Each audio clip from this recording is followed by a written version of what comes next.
kembali di program di Indonesia Economic Club. Baik, Bang Roni, bicara masalah industri otomotif, di dalamnya kan tentunya ada subsektor gitu ya, kaitannya dengan industri modifikasi otomotif. Nah, subsektor ini akan bertumbuh juga sejalan dengan pertumbuhan otomotif begitu? Pasti. Mengikuti? Secara otomatis akan ngefek dia kalau untuk masalah yang tadi disampaikan bahwa ini menunggu nih para peserta otomotif. Kenapa menunggu? Karena di samping menggeliatnya pada pangsa pasar di dalam negeri yang meningkat, pasti akan dilanjutin dengan progres yang berjalan. Nah, ini para anak muda yang lagi haus dengan semua performa akan dia keluarkan dengan segala cara. Nah, inilah tadi Pak Profesor bilang ini momen yang tepat. Kita tunggu nanti momen ke depan dan berharap berlanjutnya ekonomi tetap pada pemerintah memperhatikan kita untuk mengintervensi lebih jauh agar ekonominya bisa kembali sedia kala. Oke, nah ini kan sambutan Presiden Joko Widodo juga tidak hanya mengatakan bangkitnya industri otomotif ya, tetapi juga menyinggung masalah green technology. Mungkin kita akan simak terlebih dahulu.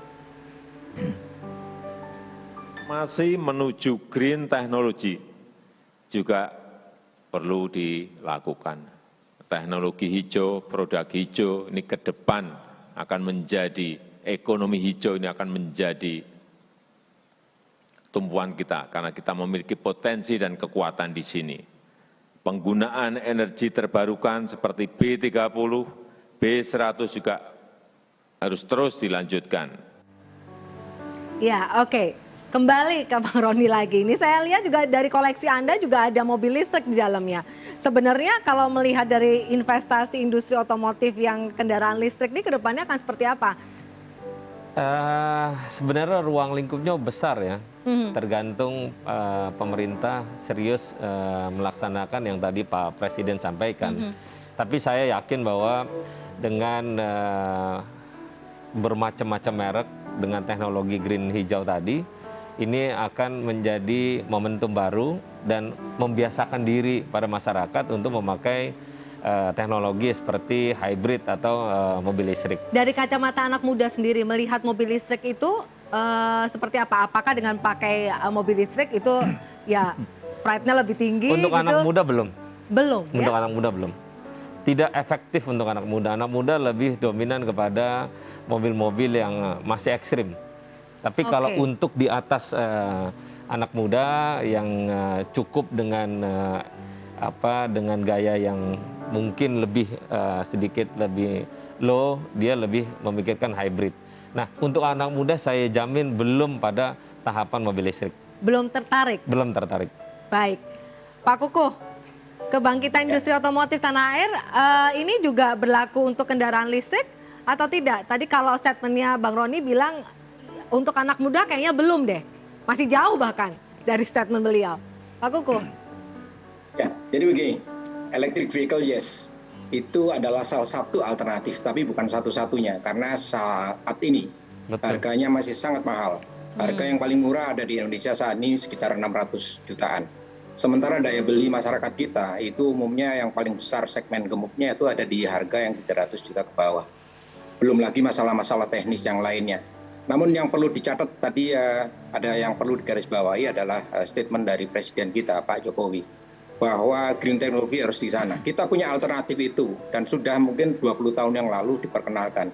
Yaitu tadi disebut misalnya B30. B30 Indonesia leading.